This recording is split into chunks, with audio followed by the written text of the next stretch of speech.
So this is my return video from the zoo back to Circular Quay, and I'm just showing you the funicular.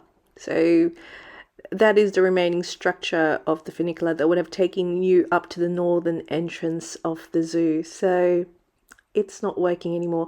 And they had fantastic views as you went down to the wharf. So it's a shame that they've closed this. So this again is my ride back to the quay. So this is basically a round trip service, except where they wait for a while for the passengers to come or the zoogoers to return.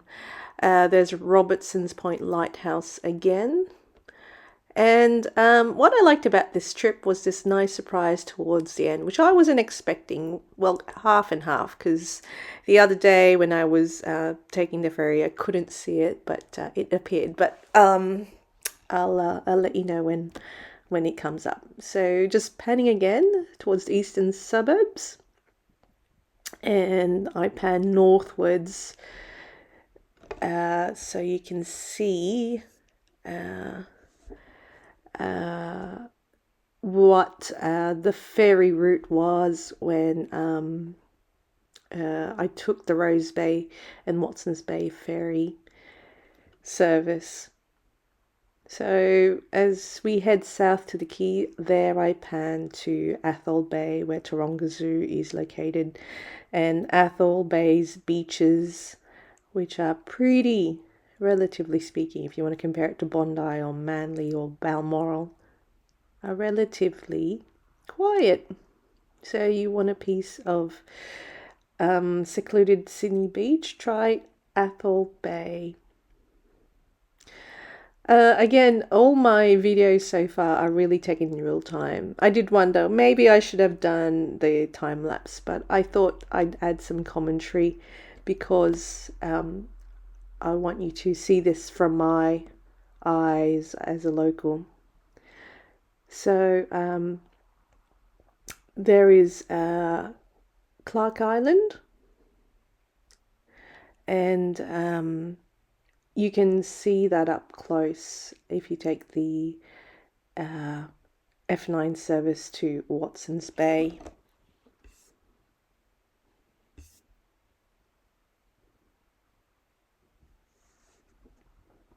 And so I pan eastwards again, just because of the crossing, as you can see. Oh, and there are my subtitles for Clark Island. So it's a pleasant ride. There's a bit of swell, as you can see. During whale season, you do wonder, hey, are there any whales there? Coming up now is, with all those yachts, is Rushcutters Bay, because that's the home of the Cruising Yacht Club of Australia, and it does come to life, especially for the Sydney to Hobart. And right next door to it is Garden Island. And this week in August, when I filmed this service, we have the presence of the USS Miguel Keith from the American Navy.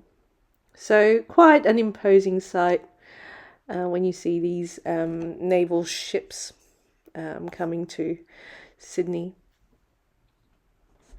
And I was wondering where all the sailors were, but I suppose they only come out on deck when they're about to arrive or depart the port. So there is Garden Island, and there's also the police boat warning people go far away from that. I suppose there's some sort of exclusion zone there at the moment. And it's quite a sight. So Sydney is such a mix, but that's what I suppose makes it so vibrant. On the right there, you can see the Woolloomooloo Wharves, favoured by Hollywood actors. But coming up now is Pinch Gut, or Fort Denison. So the origins of Pinch Gut is when convicts who were sent here even misbehaved a bit more. Pinch Gut is as the name suggests, the punishment there is to starve you, and in some cases they starve you to death. And Wiki has all sorts of stories there. There's one with one former one convict whose skeleton was trussed up there for 4 years or something. So he greeted ships coming in and out of Sydney Cove. Lots of history with Fort Denison. It's the only one that has the Martello Tower in Australia. There used to be a restaurant there. I've never gone to it, but I've heard it was good. But the lease has run out, and there used to be a ferry service there, but it's no longer running. So hopefully one day they will. And I do wonder when I look at Fort Denison, and some other places have got their 1 p.m. gun and stuff. Why don't they? Maybe they do, or they did. I don't recall now, where they have the 1 p.m. gun salute. So Fort Denison shows us how close we are to return to the highlights of Sydney. So the jewels of Sydney. So that's Mrs. Macquarie's chair there at the point. And this is the Royal Botanic Gardens of Sydney Cove. So if you watch any of my Vivid videos, I did take the Vivid tour of the Royal Botanic Gardens this year. So that's in a different playlist. And spring is coming soon, and I can highly recommend the Royal Botanic Gardens in September. Now, there's a building on the right there called Government House. It used to be, they call them Viceregal House of the New South Wales Governor, but now it is no longer occupied by the Governor, and I think it's open to the public. They have a lot of awards and ceremonies there, so it's quite a nice visit. It recalls a different era. But yes, there she is, the magnificent architectural gem by Jørn Utzon. And this is the highlight of my trip for this ferry service. Because the other ferry service, I was wondering where Benny the seal was. And if you have a look at the footsteps, the stairwells on the right leading to the water, they'll be up close. So as you can see, we are slowing down. Photo opportunity for people on board the Sydney Ferry Service when you pass the Grand Dame of the harbour. But there he is. There's Benny. Oh, there's Benny the seal. I love it when we have a sea life, and there's a fishing boat passing by. When the sea life or wildlife comes to Sydney, it's so lovely. A couple of years ago, there was a whale that passed by Manly Wharf, and it was so pleasing to see. So I love to see Benny the seal, and behind that is that white sculpture on the lawns of Government House, which I think is supposed to represent a Maori fishing hook. So quite appropriate. See, there you go. There's Benny. He's up and about. And so yes, Benny has been there for quite a while now, and for those people that were up there, so glad.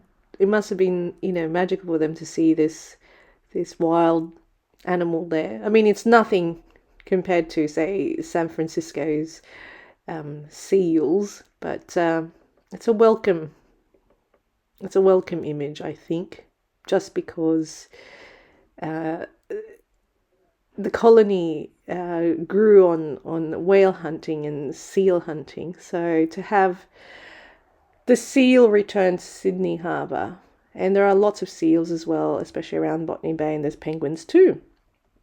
So there are those pockets, but it just makes you appreciate the wildlife and how they can live amongst us in such an urban setting. I mean, Sydney's a massive metropolis, a massive urban sprawling metropolis. So seeing such wildlife is lovely. So there we go. There's Bennelong Restaurant there in the little sail. And there's Freshwater, which is the iconic Manly ferry service. And I pan back to the house as we start pulling up to the wharf. So there are those apartments again at East Circular Quay. And if you've ever watched my Vivid videos, that's the Cahill Expressway just running above the quay, and it's got massive, wonderful views. And you've got the lifts there in the centre that will take you up the expressway, but it does get busy. So, but for first-time visitors in Sydney, the views from the Cahill Expressway is wonderful. So I can highly recommend that. I wish they would turn all these Sydney ferries, these yellow and green livery boats into little toys. Maybe the Circular Quay information centre for Sydney Transport have these boats for sale, because I think they are such a cute and iconic feature of Sydney Harbour. So we are slowing down, no wash, and that is the Manly Ferry Terminal, because it is massive. And I suppose that's why I've been reluctant to film the Manly service, just because it's so queued up. But I will, as part of this playlist or as part of this video series, because it goes on 2 floors, and it's just, anyway, I do have to pick my day and pick the time to take that ferry service. It is a wonderful ferry service, but just, the queuing is there.